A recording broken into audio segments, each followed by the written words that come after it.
नमस्कार, प्रभा साक्षी पॉडकास्ट में आप सभी का स्वागत है। आज के इस पॉडकास्ट में बात करेंगे कि 100 जेट हवा में उड़े, धरती पर गिराए अनगिनत बम, सैन्य अड्डों को किया तबाह, 25 दिनों बाद इजरायली सेना ने लिया बदला, ईरान के मिसाइल फैक्ट्रियों पर रॉकेट दागे। तो आइए सुनते हैं आज के इस पॉडकास्ट को। लेकिन उससे पहले अगर आपने हमारे चैनल को सब्सक्राइब नहीं किया है तो जरूर कर ले, ताकि आप रोज ऐसे ही इंटरेस्टिंग और जानकारीपूर्ण पॉडकास्ट सुन सके। इजराइल और ईरान के बीच चल रहा संघर्ष और बढ़ गया है। ईरान द्वारा 1 अक्टूबर को इजराइल पर मिसाइलों की बौछार करने के 3 सप्ताह से अधिक समय बाद इजराइल ने इस्लामिक राष्ट्र पर कई हवाई हमले करके जवाबी कार्रवाई की है, जिसमें उसके सैन्य स्थलों को निशाना बनाया गया है। टाइम्स ऑफ इजराइल की रिपोर्ट के अनुसार शनिवार को सुबह 2 बजे के आसपास ईरान की राजधानी तेहरान में विस्फोट हुए, जिसके कुछ घंटों बाद हमलों की दूसरी लहर आई। पहले हमलों के 6 घंटे से अधिक समय बाद इजराइल ने कहा कि ईरान में उसके हमले समाप्त हो गए हैं। उल्लेखनीय रूप से 1 अक्टूबर के हमले के बाद ईरान ने कहा था कि इजराइल के खिलाफ उसका हमला समाप्त हो गया है, तब तक कि उसने आगे की कोई उकसावे की कोशिश नहीं की। इजराइल और संयुक्त राज्य अमेरिका ने जवाबी कार्रवाई की कसम खाई थी, जो आज 26 अक्टूबर को कुछ सप्ताह बाद हुई, जिससे यह आशंका पैदा हो गई है कि पश्चिम एशिया संघर्ष और भी बदतर हो सकता है। इजराइल ने ईरान के हमले का दिया जवाब। शनिवार को ईरान पर इजराइल के सटीक हमलों की 3 लहरों में 100 से अधिक विमान शामिल थे। इसमें अत्याधुनिक F-35 भी शामिल था, जिसने व्यापक संघर्ष वृद्धि को रोकने के लिए परमाणु और तेल सुविधाओं से बचते हुए सैन्य लक्ष्यों पर विशेष रूप से हमला करने के लिए 2000 किलोमीटर की यात्रा की।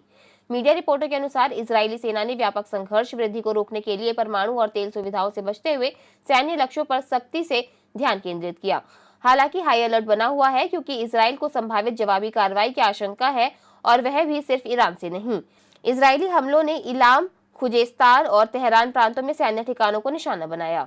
जेरूसलम पोस्ट की एक रिपोर्ट के अनुसार इस बड़े पैमाने पर हमले में 100 से अधिक विमान शामिल थे, जिसमें F-35 अदिर स्टिल्थ फाइटर शामिल था, जिन्होंने लगभग 2000 किलोमीटर की दूरी तय की। इस बीच ईरान ने कहा है कि इजरायली हमलों ने इलाम, खुजेस्तान और तेहरान प्रांतों में सैन्य ठिकानों को निशाना बनाया, जिससे सीमित क्षति हुई है। इस तरह के बड़े पैमाने पर ऑपरेशन की शुरुआत संभवतः रडार और वायु रक्षा प्रणालियों को निशाना बनाकर किए गए शुरुआती हमलों से हुई है, जिससे सैन्य प्रतिष्ठानों पर आगे के हमलों का रास्ता साफ हुआ है।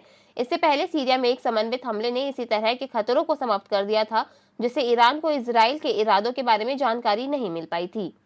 व्यापक ईंधन भरने की क्षमता।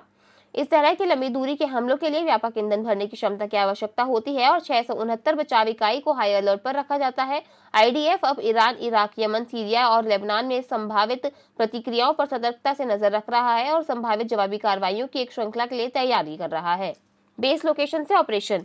रक्षा मंत्री योआव गैलेंट और chief of staff lieutenant general Herzi Halevi तेल अवीव में क्रिया बेस पर तैनात है। एक वरिष्ठ इजरायली अधिकारी ने खुलासा किया है कि सुरक्षा कैबिनेट ने कल रात एक फोन कॉन्फ्रेंस के दौरान हमले को अधिकृत किया।